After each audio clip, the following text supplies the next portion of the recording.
Oh boy, here we go again. Compared to my other videos, my Poppy Playtime theory was the 10 times more popular than any Sims thing I posted, so you know I have to do another one. Before I start talking about this theory, I just wanted to say thanks so much for everyone who watched my first Poppy Playtime theory. I literally started this channel a month ago, and I was expecting to maybe get no more than 50 views on any video at this point, and while I'm filming, I'm about to hit 200 views on my first theory, which compared to other YouTubers is nothing, but I want to celebrate this small victory because I'm lucky to get the views I did.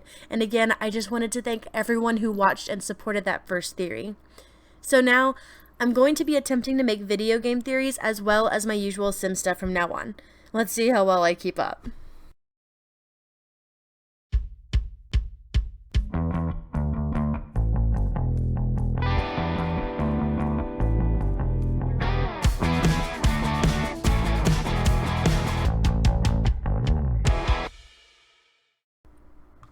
So, welcome to my channel, or welcome back to my channel. Today, I'm going to be tying up some loose ends to my Poppy Playtime theory, where I said that we're playing as an orphan that escaped from the Playtime Co. factory.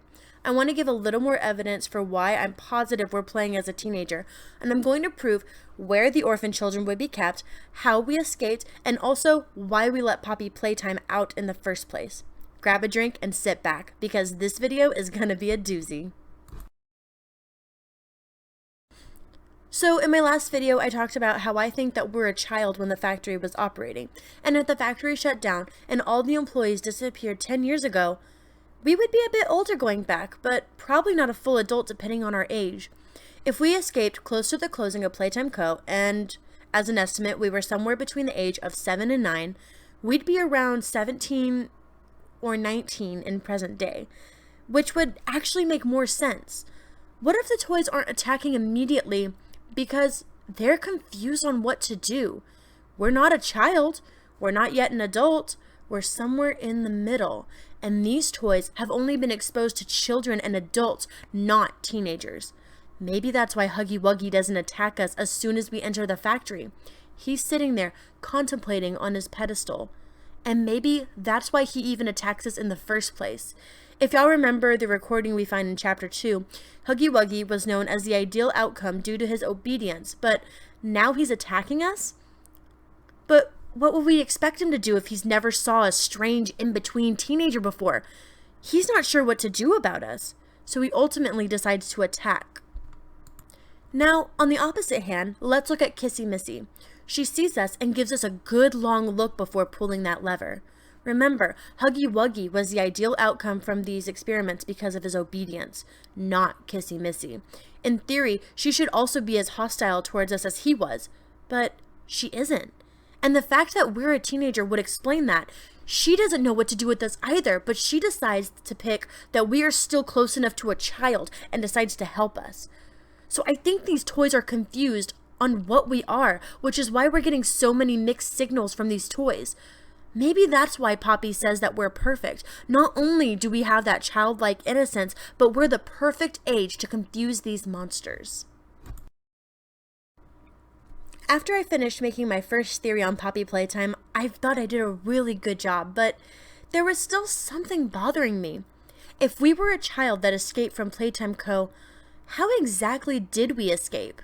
I was hoping I'd find a clue throughout gameplay, but with a worn down building, it's hard to figure out if there was a way to escape. The only intact evidence that we have on how any area used to look like was a mural of the game station, but it looked like every possible way of escape was monitored by scientists. I was trying to figure out for a week how it could possibly be done, and then I played Chapter 1 back in my head, and I just realized something.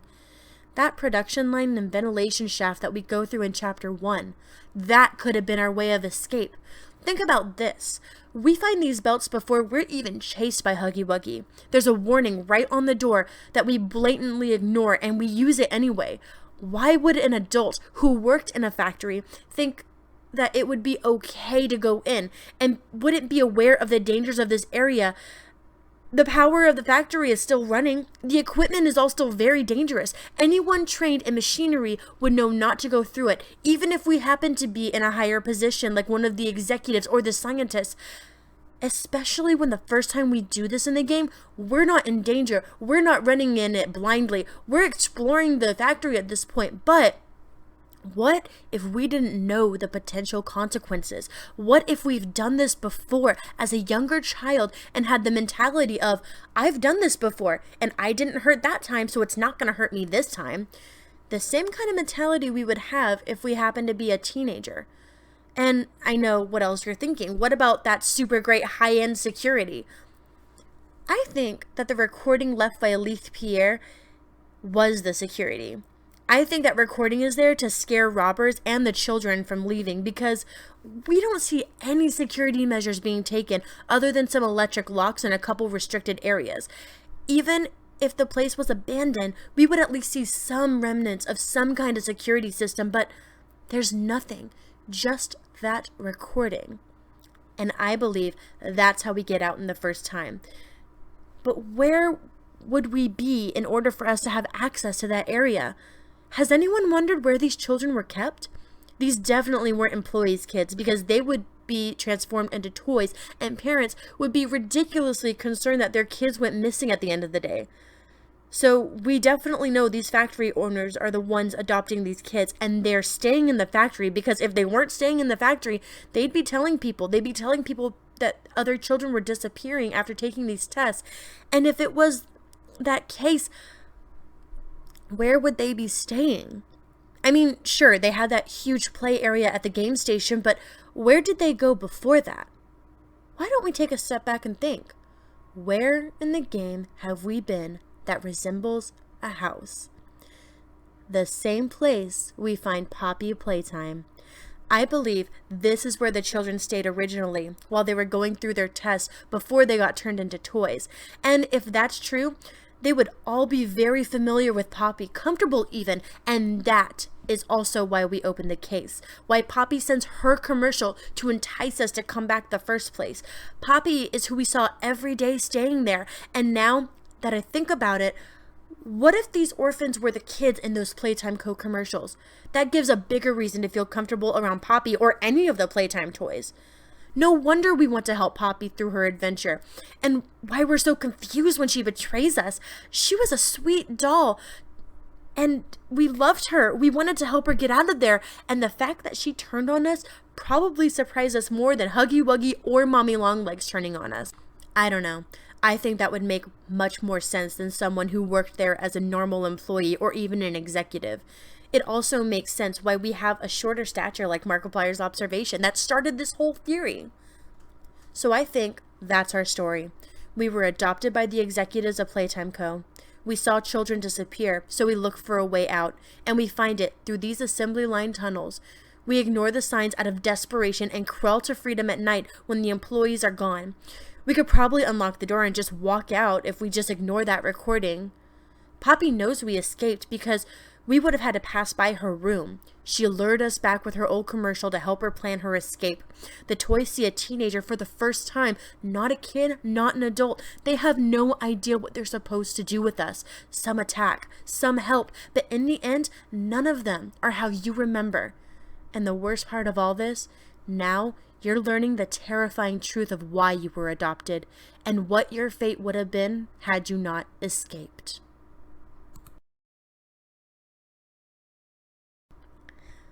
Wow, that got really dark. And like I said last time, that's just my own theory, and you're more than welcome to disagree.